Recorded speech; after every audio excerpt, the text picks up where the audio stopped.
할렐루야. 오늘도 이 예배 속에 하나님의 귀한 은혜가 충만하게 임할 줄로 믿습니다. 우리가 세상을 살면서 세상 속에서도 많은 직분을 가진 사람들이 있습니다. 세상 살이를 하면서도 각자가 맡은 직분이 주어졌고, 그 직분을 통해서 무엇인가 자기가 해야 될 일에 대한 것을 알고 책임을 느끼면서 직분을 다 하게 되는 것이죠. 마찬가지로 오늘 교회 안에도 하나님께서 주시는 직분들이 다 있습니다. 교회 안에서 하나님께서 주시는 직분들, 무엇 때문에 주셨을까? 라고 하는 것들을 참 깊이 생각을 해보아야 하는 것이죠. 성경을 통해서 우리에게 말씀하고 있는 교회의 직분을 주신 하나님의 뜻과 너무 상반된 삶이 우리의 삶이 있지 않는가라는 생각을 해보게 되죠. 오늘 본문의 말씀도 마찬가지로 교회 안에 있는 다양한 직분에 대한 말씀을 하고 있습니다. 교회 내에는 목회자나 장로 비롯해서 교사, 집사 또는 개별적으로 봉사하는 봉사자들, 다양한 구성원들이 있습니다. 이러한 직분들은 하나님께서 교회라고 하는 공동체를 잘 세우고 서로 연합하여서 성장해서 하나님의 나라를 잘 건설할 수 있도록 주신 직분이라는 것이죠. 자, 에베소서 2장 22절에 있는 말씀을 먼저 한번 잠시 읽어볼게요. 앞장에 있으니까.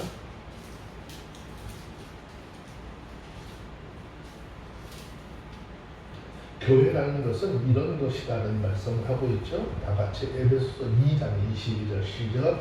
너희도 성령 안에서 하나님이 거하실 처소가 되기 위하여 예수 안에서 함께 지어져 가느니라.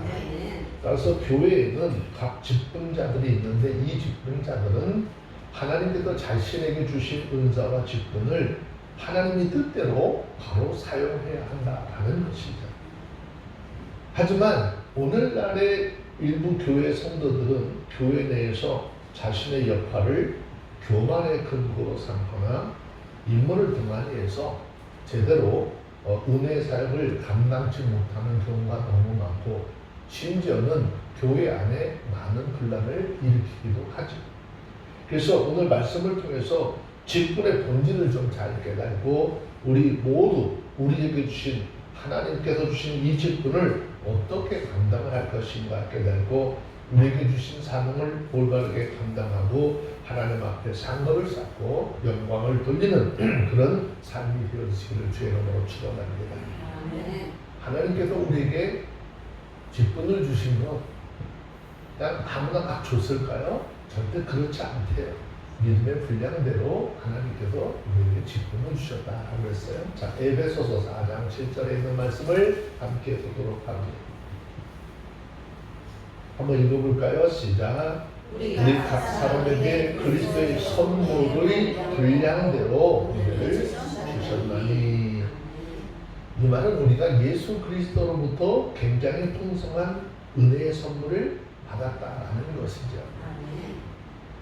뭐 8월 추석 껴서 8월 추석에는 모든 것이 다 풍성해서, 그죠? 많은 선물도 주고받고 하는 것처럼 믿음 안에서 하나님을 통해서 우리에게 은혜의 선물을 받았다, 주셨다라는 뜻이죠. 이 세상의 모든 사람들이 가지고 있는 재능, 예수님께서 우리 각자에게 주신 은혜의 선물이라는 거죠. 내가 뭐 갈고 닦아서 뭔가를 잘 만드는 것이 아니라 주님께서 내게 주신 것을 개발하고 내가 그걸 통해서 영광을 돌리기 위해서 만들어져 가야 된다는 것이죠. 특히 교회를 섬기는 봉사의 직분에 있어서는 그렇죠. 예수님은 한 몸으로서의 교회를 완성하기 위해서 주의 복음을 통해서 부른 각 사람에게 다양한 은사를 선물로 주셨다는 것이죠. 자, 그러면서 8절에 내려가서 뭐라고 말씀하셨습니까? 에베소서 4장 8절 한번 읽어볼게요. 시작. 그러므로 이르기를 위로 올라가실 때에 사로잡힌 자를 사로잡고 사람들에게 선물을 주셨다 하였다. 네, 에베소서 4장 8절에 있는 말씀은요, 시편 68편 18절의 말씀을 인용한 말씀이에요. 자, 시편 68편 18절에 있는 말씀을 잠시 한번 볼게요.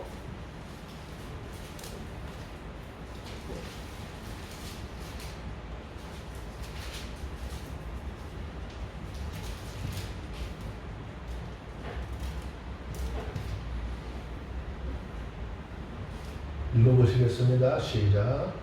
주께서 높은 곳으로 오시며 사로잡은 자를 끌고 선물을 인간에게 또는 패역자 중에서 받으시니 여호와 하나님이 저희와 함께 거하시려 함이라.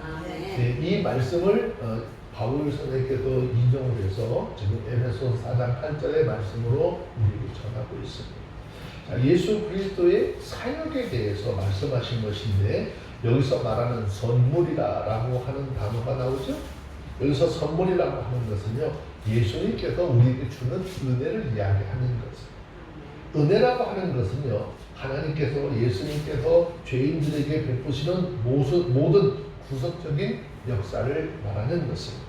예수님께서는 이 구속의 은혜를 선물로 우리 가운데 주시기 위해서 육신을 입으시고 이 세상에 오셔서 그 구원 사역을 완성하셨다는 것이죠.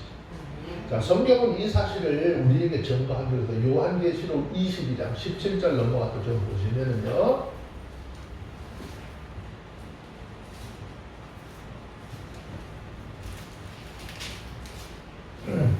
요한계시록 22장 17절에 있는 말씀을 함께 볼까요? 읽습니다. 시작.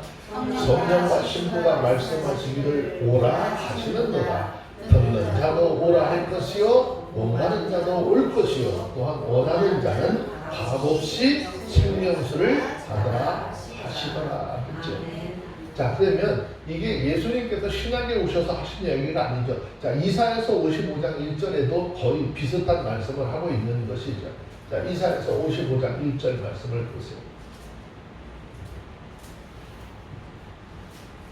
이사야서 55장 1절 찾으셨으면 우리 다 같이 한음성으로 한번 읽어볼까요? 시작. 너희 목마른 자들아 물로 나오라. 돈 없는 자도 오라. 너희는 와서 사먹되 돈 없이 값없이 와서 포도주와 젖을 사라 그랬어요. 자, 여기 요한계시록 22장 17절에서 말씀하고 있는 생명수라고 하는 것과 이사야서 55장 1절에서 말하는 포도주와 젖이 의미하는 것은 어떤 걸까요? 죽은 생명을 살리는 은혜의 선물인 것이죠. 이 은혜의 선물을 받는 길은 오직 예수 그리스도를 통해서만 받을 수 있는 것인데 우리가 이 은혜를 선물로 받아서 거룩한 그리스도인이 되었고 하나님의 자녀가 되었다라는 말씀입니다. 그리고 이 은혜를 끊임없이 베풀어주는 것이 아니라 앞으로 예수님께서 이 땅에 심판주로 오시는 그날까지만 베풀어 주실 것이라는 거예요. 그러니까 주님께서 우리에게 주시는 이 은혜는 무한정한 것이 아니라 정해진 시간이 있다는 것이죠. 자, 그래서 성경은 고린도서 6장 2절에 보면 우리에게 이렇게 말씀하고 있는 것인데 한번 좀 볼까요? 고린도서 6장 2절을 한번 봅니다.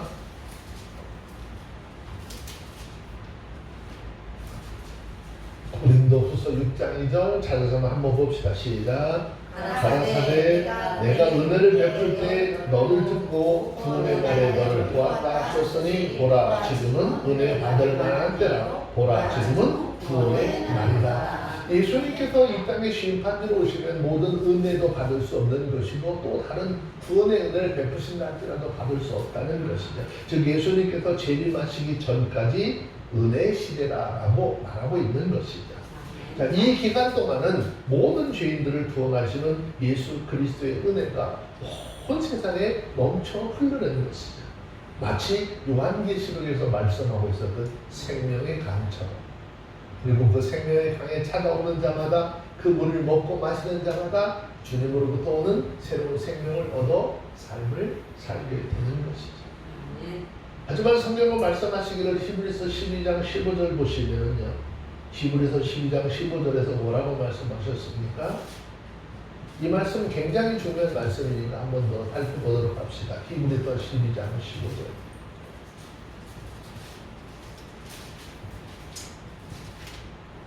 찾으셔서 한 번 더 볼까요? 시작. 너희는 돌아와 하나님의 이르지 못하는 자가 있는가 두려워하고 네. 또 스스로가 괴롭게 하고 많은 사람이 이로 말미암아 너희가 두려워하고 뭐 뒤에 다른 사람들 얘기할 건 없고 너희는 우리 스스로를 어떻게 돌아보아서 하나님의 은혜에 이르지 못할 자가 있는지 어떻게 두려워하라는 거잖아요. 여러분 우리가 하나님으로부터 보는 은혜는 하나님으로부터 받는 은혜는 헛되이 받으면 되는 거 아닌 거예요. 하나님의 은혜를 받았다라고 이야기하지만 어떻게 해요? 그 은혜에 이르지 못하는 사람들이 너무나 많이 있는 것이죠. 이 말은 아무리 예수 그리스도의 은혜의 분량이 넘치고 충만해도 그 하나님의 사랑을 거역하는 사람들에게는 이 선물을 받을 자격이 없다는 거예요. 하나님의 사랑을 거역하는 사람들에게는 이 선물이 주어지지 않는다 그 말이에요. 여러분 아무리 좋은 걸 아무리 귀한 걸 주어도요 받는 사람이 받지 않으려고 하면 그가 아무리 귀한 선물이라도 백해무익한 거잖아요. 그리고 고린도서 6장 1절을 보면 이 은혜가 아무리 넘쳐도 이 은혜를 헛되이 받으면 안 된다라고 말씀하셨어요. 그러면 헛되이 받는다라고 하는 이 말의 뜻이 뭘까요? 헛되이 받는다라고 하는 말은요 가치 없게 허탄하게 받는다라고 하는 의미예요. 하나님의 은혜를 경멸히 여긴다라는 것이. 여러분 우리가 삶을 살면서 누군가에게 조금만 선물을 하나 받잖아요. 그러면 선물을 어떻게 작은 거라도 귀하게 여길 줄 알아야 되잖아요. 근데 선물이 내 마음에 안 든다고 뭔가 조금 나하고 좀 성향이 안 맞는다고 해가지고 이까짓 걸 왜 가져왔냐 그러면 그 선물 준 사람의 기분이 어떨까요?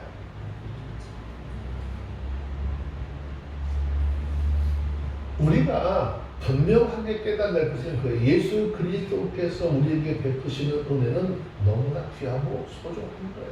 아멘. 그 이유는 이 은혜가 우리의 삶의 근본이 되므로 이 은혜를 받은 사람은 그 은혜 가운데 살아가야 하기 때문이죠. 다시 말하면 육신의 쾌락이나 정멸적인 삶 때문에 이 은혜의 가치를 떨어뜨려서는 안 된다라는 것입니다. 그러므로 세상의 재물이나 명예 때문에 이 주님으로부터 주어지는 은혜를 소홀히 여기지 말고 오히려 이 은혜 가운데서 예수를 아는 지식으로 어떻게 해요? 성장해 나가라는 것입니다. 네. 그런데 중요한 것이 있어요. 그리스도인들에게는 각자 은혜를 간직하는 그릇이 다르다는 거죠. 모두가 다 그릇이 똑같았으면 좋겠어요. 근데 그 그릇이 다르대잖아요. 자, 에베소서 4장 7절에 있는 말씀을 보세요. 에베소서 4장 7절 다시 한번 보시기 바랍니다. 시작. 우리 각 사람에게 그리스도의 선물의 분량대로 주셨나니 그리스도의 선물의 뭐대로? 분량대로 은혜를 주셨다고 그랬어요. 그렇기 때문에 각자가 그 그릇의 은혜를 받기 때문에 자기에게 해당하는 은혜의 분량이 다르다는 것이죠. 똑같을 수 없다는 거예요. 그러므로 우리는 이 은혜의 그릇을 어떻게 날마다 믿음 안에서 크게 넓혀서 보다 많은 은혜를 담을 수 있도록 해야 하는 것이죠. 자꾸 날마다 자라나야 하는 것이에요. 믿음의 자리, 은혜의 자리 들다 보니까는 내가 할 수 없었던 것을 믿음 안에서 하게 되는 모습들을 돌아볼 때 깜짝깜짝 놀랐잖아요. 그래서 내가 이만큼 어떻게 신앙이 성장했구나 라고 하는 것. 그릇의 크기를 이야기하는 것이 아니라 우리의 신앙이 날마다 커지는, 넓어지는, 신앙의 지경들이 넓어지는 그 폭을 이야기하는 것입니다. 그래야 하나님은 그 그릇 속에 은혜를 채우시고 그 은혜 가운데 살아가게 하신다라는 것입니다. 그리고 예수 그리스도의 은혜의 선물이 얼마나 놀랍고 충만한가에 대해서 이제 9절, 10절에서 말씀하고 있죠. 한번 봅니다. 에베소서 4장 9절, 10절 시작. 올라가셨다 이것은 땅 아래로서 내리셨던 것이 아니면 무엇이냐 내리셨던 그가 곧 모든 의를 내리시니 이는 마음을 충만케 하려 하심이라. 자, 여기에서 올라가셨다라고 하는 이 말은 예수 그리스도의 승천을 가리키는 말이고 또 그가 먼저 땅 아래로 내려갔다라고 하는 것은 예수 그리스도께서 사람으로 이 땅에 오신 것을 가리키는 거예요.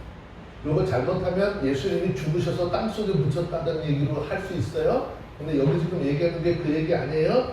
또 하늘의 모든 하늘 위에 오르셨다라는 것을 예수님께서 승천하셔서 어디로 가셨다?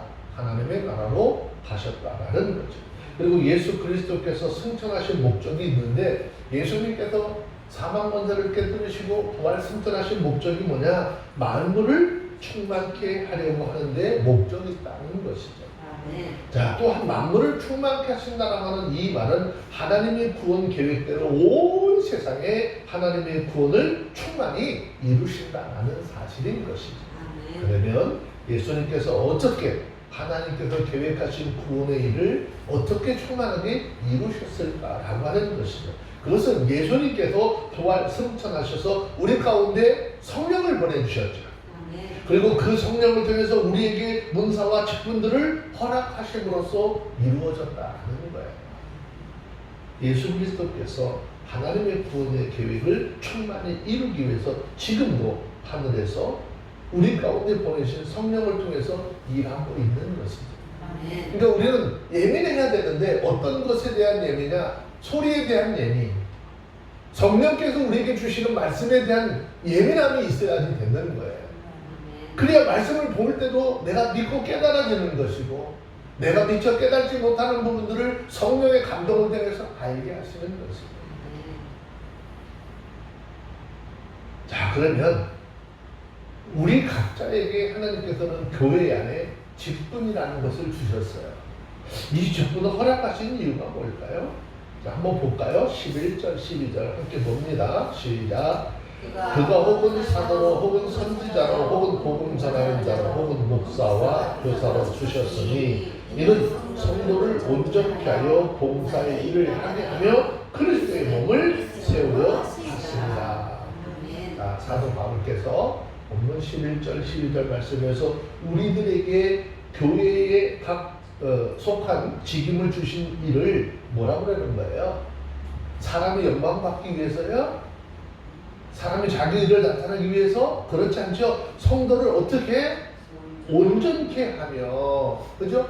우리가 맡은 직분을 통해서 우리를 자꾸 온전한 모습으로 만들어 가야 하는 것이고, 두 번째 봉사의 일을 하여 예수 그리스도의 몸을 세우는 즉 교회를 세우는 일을 하려 하심이라 라고 했습니다. 첫째, 교회를 세우시기 위해서 주신 직분 중에 첫째로 사도직이라고 하는 것을 설명하고 있죠. 사도들은 교회의 터전이 된 사람이죠. 역사적으로. 여기서 누구를 사도라 하느냐라고 하는 문제에 대해서 물론 예수님을 따르고 예수님이 친히 부르셨던 12명의 제자들을 사도라고 말할 수 있습니다. 하지만 이 외에도 성경에는 사도의 요건이 있는 것이죠.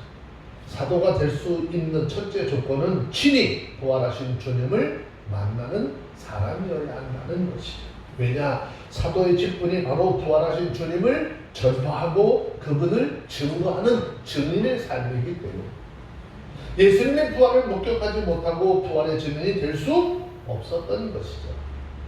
두 번째는 사도는 예수 그리스도의 계시를 받은 사람들이어야 했습니다. 그 이유는 그들이 성령의 감동을 받아서 하나님의 말씀을 기록하도록 하셨고 그 모든 기록들을 모아서 성경으로 삼게 하셨다라는 것이죠. 사도직은요, 단 이례적이에요. 단회적이에요. 단회직이라고 하는 것은요, 그 직분이 계속되지 않고 다른 사람에게 승계되어서 넘겨줄 수도 없고 또 다른 시대 사람들이 사도라고 하는 이름의 직분을 주지 않으셨다는 것이죠. 그리고 사도 시대 이후의 시대는 이미 계시된 하나님의 말씀을 증거하는 시대가 되어버린 것이죠. 결코 다른 계시를 받아서 계속 성령을 만드는 그런 시대가 아니기 때문에 사도라고 하는 직함이 필요가 없다는 것이죠. 자, 그리고 그 다음에 혹은 선지자로 세움을 받았다고 했죠. 선지자라고 하는 말은 그대로 구약 성경에 굉장히 많이 나오는 단어잖아요. 근데 구약의 경우는 구약의 선지자, 신약의 경우는 구약의 선지자들과는 좀 다르죠. 구약의 선지자직은 언제까지일까요? 세례 요한의 때까지죠. 그리고 구약시대의 선지자는 하나님의 말씀을 받아서 세상의 왕이나 권세자들이나 종교 지도자들에게 책망을 하고 경고했던 사람들이죠. 그리고 한 나라 국가의 흥망성쇠에 대한 예언을 많이 했고 특별히 메시아의 예언을 체계적으로 전했던 사람들이죠. 하지만 이와 같은 사명은 예수 그리스도께서 십자가에서 속죄 사역을 완성하심으로써 다 끝이 났다는 것이죠. 그러면 신약시대 선지자 누구를 이야기하는 걸까요? 네? 자, 사도행전 한번 보시죠. 사도행전 11장 27절 28절.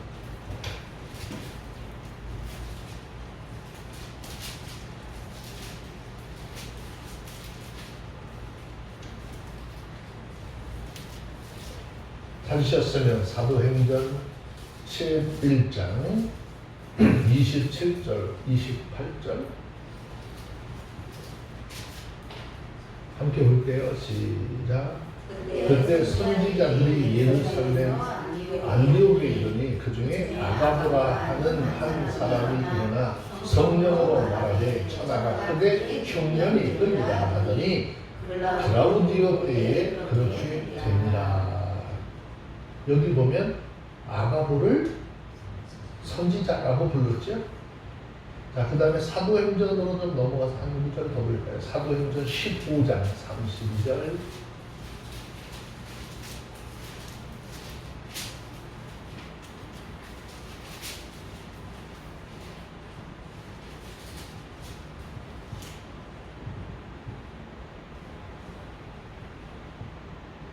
읽습니다. 시작. 유다와 실라도 선지자가 여러 말로 형제를 공언하여 깨하고. 네. 자, 여기 보면 신약에서는 선지자라고 불려진 사람이 사도행전 11장 27절 28절에서 말씀했던 아가보라고 하는 사람이 있고 사도행전 15장 32절에 유다와 실라를 가리켜 선지자라고 했습니다. 자, 신약시대의 선지자는 예언자적인 사명자로서의 활동을 하는 사람을 이야기하는 것이죠.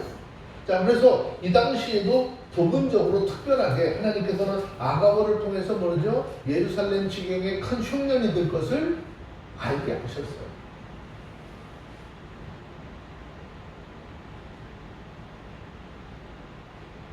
자, 그러면 신약시대의 선지자 의미는 예언자적 사명자로서 활동을 하는 사람을 이야기하는데 교회의 덕을 세우고 성도들을 권면하고 안위하기 위해서 하나님으로부터 특별한 소식을 전하는 사명자들로 활동을 했었다는 거예요. 그러나 이들의 사명은 사도적인 계시의 설명이나 이해나 해석이 불과한 것이고 그들이 전하는 말씀이 사도들이 받은 것 같은 계시였느냐? 그렇지 않다는 거예요. 이들에게 주어진 선지자들의 존속기간도 성경이 나오기 전까지 기간에만 필요했던 직분이지 지금까지도 계속 연결되어지고 지속되어지고 있는 직분은 아니다라는 것이죠. 다시 다음에 복음을 전하는 자의 직임을 주시죠. 그러니까 교회에는 복음을 전하는 자의 직임이 어디에? 성경을 보면 최상위에 올라가 있죠. 왜 그러느냐라고 하는 거예요. 모든 것이 다 평등하고 모든 것이 다 그냥 형제로서 나눠야 되는데 왜 복음을 전하는 자의 자리를 최상위에 올려놨는가? 교회의 최상의 목표는 복음을 전하는 일이기 때문이라는 거예요.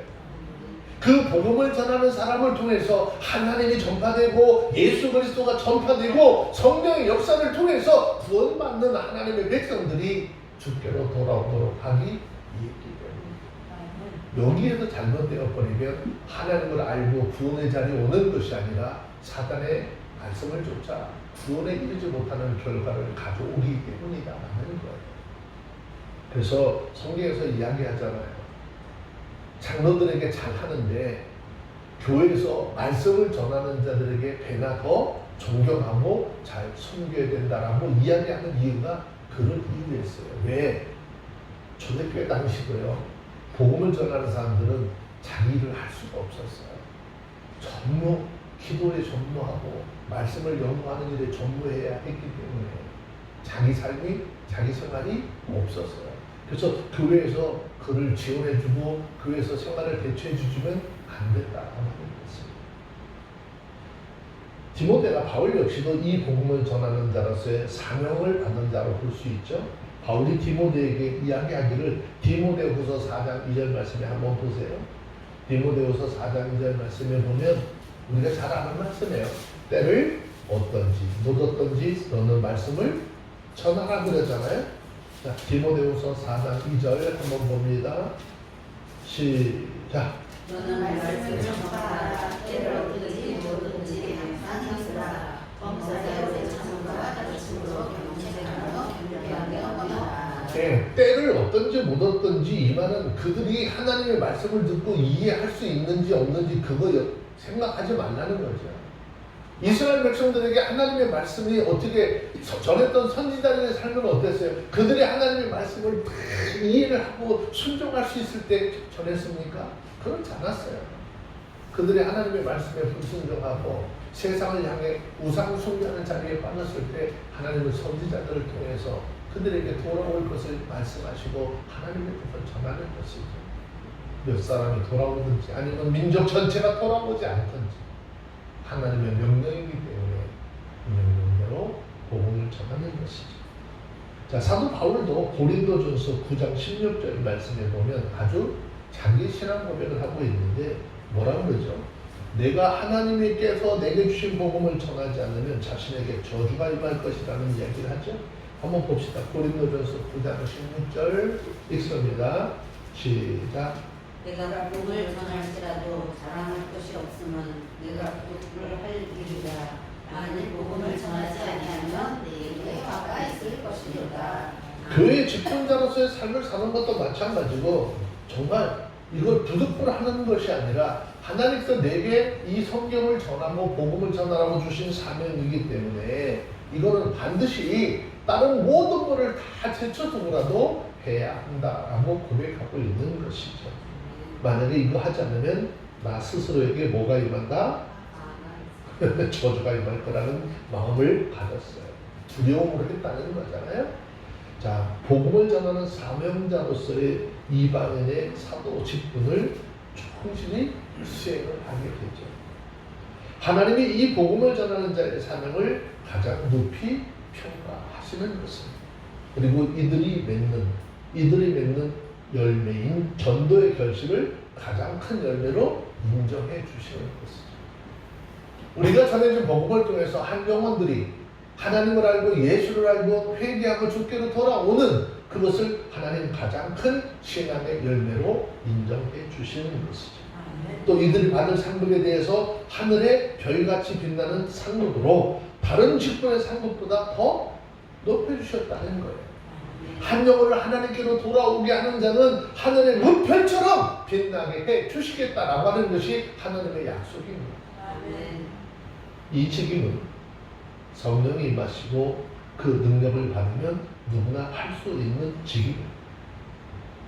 그러니까 우리는 이미 성령이 우리 가운데 내주하고 계시고 우리와 동행하시고 우리 입에 복음이라고 하는 하나님의 말씀을 주셨잖아요. 그러니까 이 하나님의 말씀은요, 우리의 삶에 내 필요에 의해서 오늘 여기다 붙이고 내일 저기다 붙이는 것이 아니라 그 말씀 한 구절 한 구절 속에 우리 인생들에게 말씀하시고자 하는 하나님의 의도가 있고 마음이 있다는 거예요. 그러면 그걸 정확하게 전달해 줄 수 있어야 하는 것입니다. 그래서 우리를 교회 안에 직분자들로 세웠다라는 것이죠. 두 번째, 선지자 뒤에 목사라고 했죠. 목사에 대해서는요, 헌법에는요, 그리스도의 사자, 하나님의 종, 복음의 사역자, 양의 목자, 교사, 뭐 이런 등으로 기록이 되어져 있습니다. 오늘날 이 목사의 직임이라고 하는 것은 구약의 제사장의 직임과 같이 교회 안에서 의식을 집례하고 선지자적인 사명으로서 하나님의 말씀을 선포하고 그 하나님의 말씀을 통해서 잘못되어져 있는 사람은 책망하고 사도적 거지로 교회를 치리하고 교사적인 사명으로 하나님의 말씀을 가르치는 일을 감당해야 한다라는 것.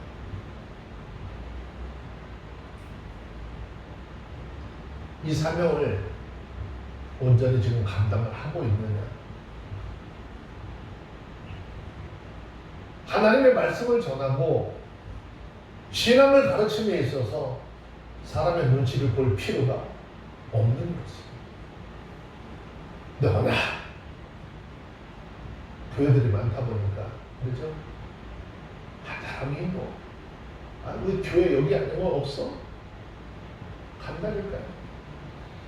어떻게 세워보려고 노력을 해보려고 하지만은 세워지지 않는 부분들이 너무 많은 것이죠.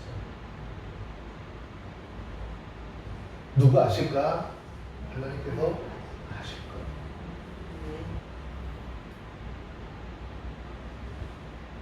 세 번째, 교사의 직분 주셨어요. 교사는 말씀을 교회에서 가르치는 직분이거든요. 오늘날 교회에는 많은 교육기관을 가지고 있기 때문에 각 분야에서 활동하는 교사의 직분은 참 귀한 거예요.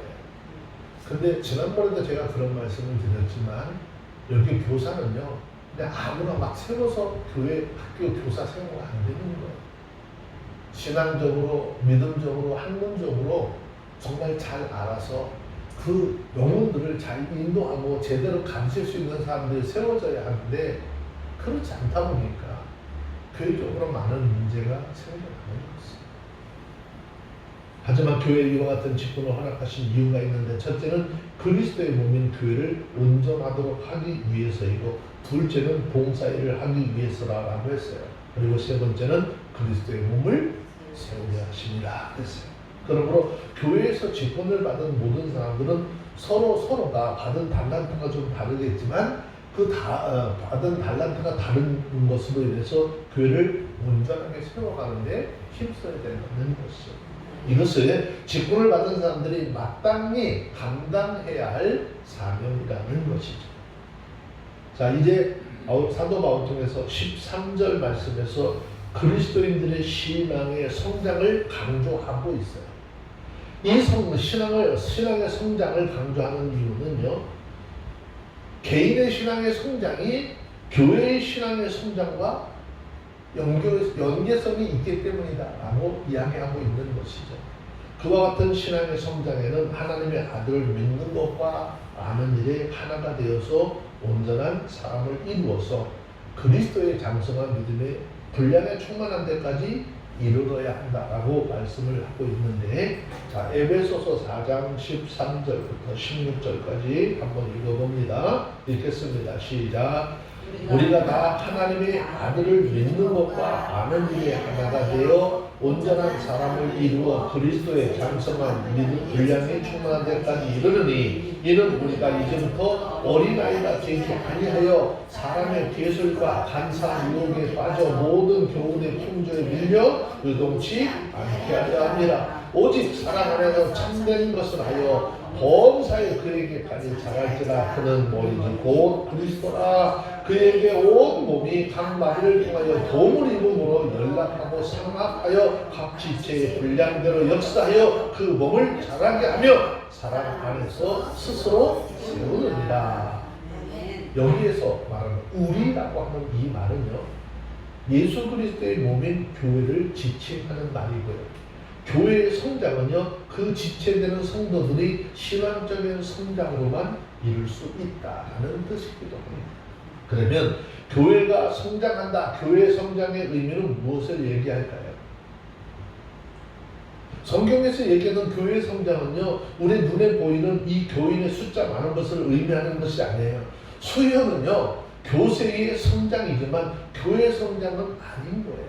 성경에서 이야기하는 교회 성장은 그거 아니에요. 교회 건물이 웅장하거나 교회 성장 그거 얘기하는 것이 아닙니다. 성경은 진정한 교회 성장의 표준에 대해서 뭐라고 했죠? 그리스도의 장성한 분량에 충만한 데까지 이르라는 거예요. 그러므로 교회의 목표는 예수 그리스도의 몸을 이루는 것이기 때문에 지체가 되는 그리스도인들의 신앙이 하나가 되어서 예수 그리스도를 아는 충만한 믿음의 분량에 이르러야 한다라는 거예요. 그러면 우리가 어떻게 우리의 신앙을 예수 그리스도의 충만한 분량에 이르게 해서 우리 교회를 성장시킬까? 13절 말씀에 키죠. 13절 말씀에 보니까 뭐라고 했어요? 우리가 그리스도를 믿는 일과 아는 일에 하나가 되어야 하는 거예요. 앞에서 말씀하셨죠? 주도 하나요, 믿음도 하나요, 몸도 하나요, 성령도 하나요, 세례도 하나요. 그리스도를 믿는 것과 아는 일도 하나가 될 때 교회가 성장되어질 수 있다라는 것이죠. 하나가 되어야 한다라고 하는 이 말은 모든 그리스도인들이 그렇게 되어야 성장하는 교회가 될 수 있다 그런 뜻이죠. 그럼 우리가 하나님의 말씀은요 변할 수 없는 거예요. 변할 수 없는 그 하나님의 말씀으로 내가 길들여지고 그 말씀에 이끌림 받아서 살 때 우리의 신앙, 우리의 믿음이 예수 그리스도의 장성한 믿음의 분량에 이르게 되는 것이죠.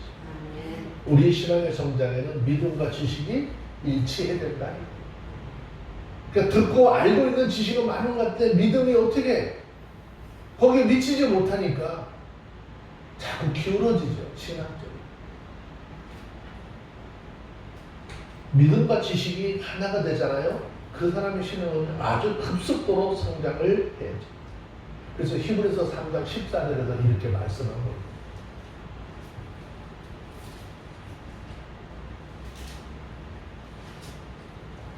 히브리서 3장 14절 말씀에 보면 한번 읽어볼까요? 시작. 우리가 시작할 때 확실한 것을 견고히 잡으면 그리스도와 함께 참여한 자가 되리라. 예수 그리스도가 나의 구원자 되시고 그분이 우리 삶의 모든 것이 되는 주체가 되는 것을 확실히 어떻게 견고하게 붙잡으면 흔들리지 않는, 어떤 상황 속에서도 흔들리지 않는 거예요.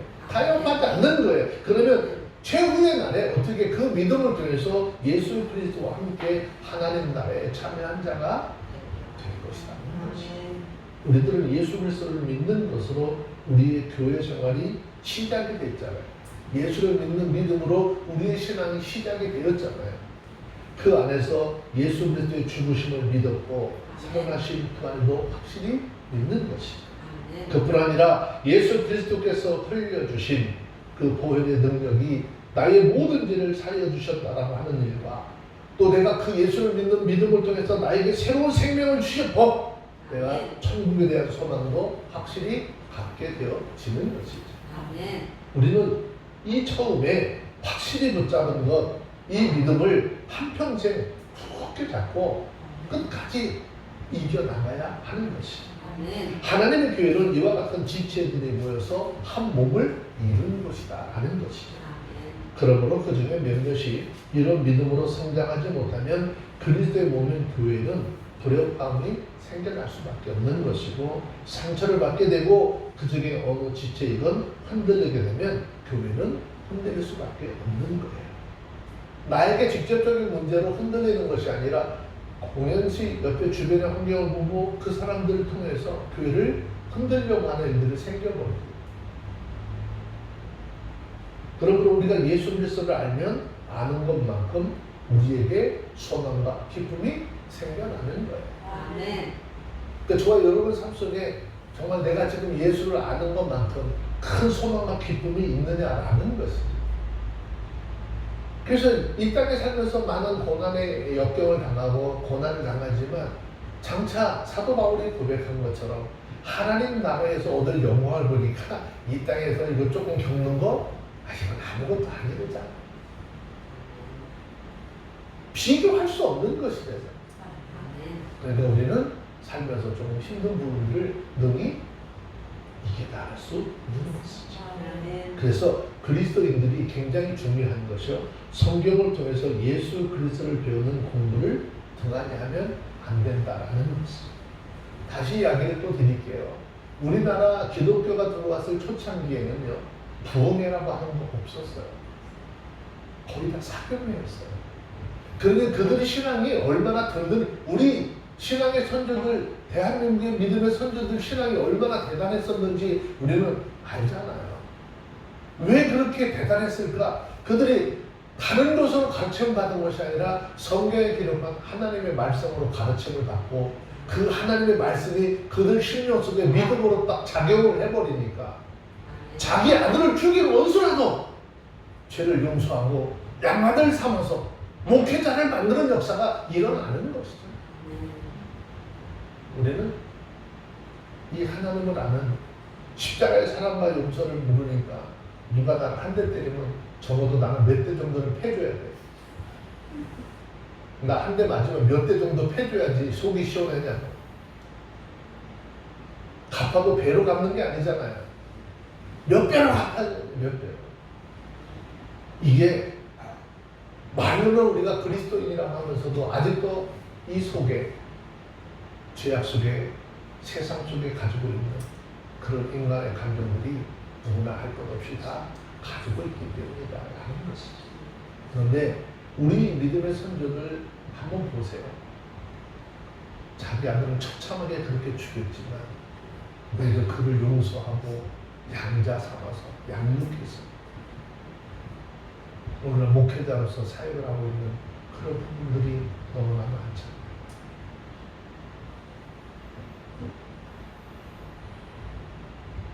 하나님께서 우리에게 믿는 일과 아는 일에 하나가 되어야 한다고 강조하고 있는데 이유가 있어요. 그 이유가 뭐죠? 우리 믿음의 어린아이가 되지 말라는 거죠. 신앙의 초보자 좀 되지 말래요. 믿은 지 오래됐으면 너희가 마땅히 선생이 되어야 하는데 아직도 자꾸 눈에 보이는 이상과 표정을 쫓아가려고 하는 사람. 딱딱한 음식 먹으라는데 딱딱한 음식이 뭐예요? 하나님의 말씀을 이야기하는 거잖아요. 사람들이 성경 안 보려고 하고 눈에 보이는 거, 즉흥적인 거 쫓아가려고 하는 거예요. 어린아이가 되지 말고 사람의 괴술과 간사한 유혹에 빠지지 않고 세상 교훈 또 풍조에 밀려서 요동하지 않도록 하기 위해서는 우리가 하나님의 말씀에 뿌리를 깊이 내리고 어떤 삶과 어떤 환경 가운데 있다 할지라도 우리의 신앙, 우리의 믿음은 성경을 근거로 한 바깥의 것 믿음 다 버려요. 믿지 말아요. 하나님의 말씀을 들었다면 우리는 하나님의 말씀대로 믿고 가야 하는 것이죠. 그래서 그리스도인들은 신앙의 믿음의 어린아이의 자리에서 일어나 확실한 믿음을 가지고 지식과 믿음으로 하나가 되어서 예수 그리스도의 몸인 교회를 성장시켜 나가는 은혜가 있어야 되는 거예요. 우리들 스스로 교회, 나라고 하는 이 교회가 스스로 믿음에 바로 서고 성장이 되어야 죽어져가는 영혼들을 불쌍히 보는 마음이 생기고 그들에게 복음을 전해서 주께로 인도하는 은혜가 일어나게 되는 거예요.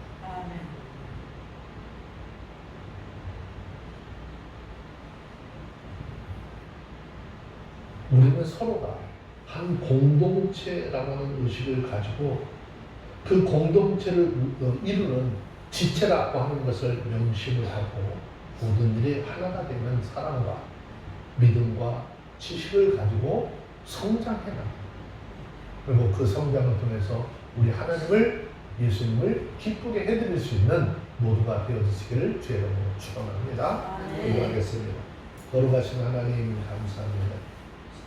하나님의 귀한 은혜가 우리 각자의 삶 속에 임하게 하시고 오늘 이 말씀을 통해서 이 마지막 시대에 우리에게 각자 교회의 귀한 직분을 주시고 깨달아 알게 하여 주시고 이제 아버지 믿는 것 아는 것에 하나가 되어서 하나님의 영광을 드러내기를 소원하는 모든 심령들 가운데 온전한 믿음의 역사가 있게 하여 주셔서 하나님 앞에 큰 영광을 돌리는 또 교회들이 부흥하고 발전하는 은혜의 역사가 있게 하여 주셔서 오직 주님 영광 받으시는 귀한 시간이 되게 하여 주시옵기를 간절히 기도합니다.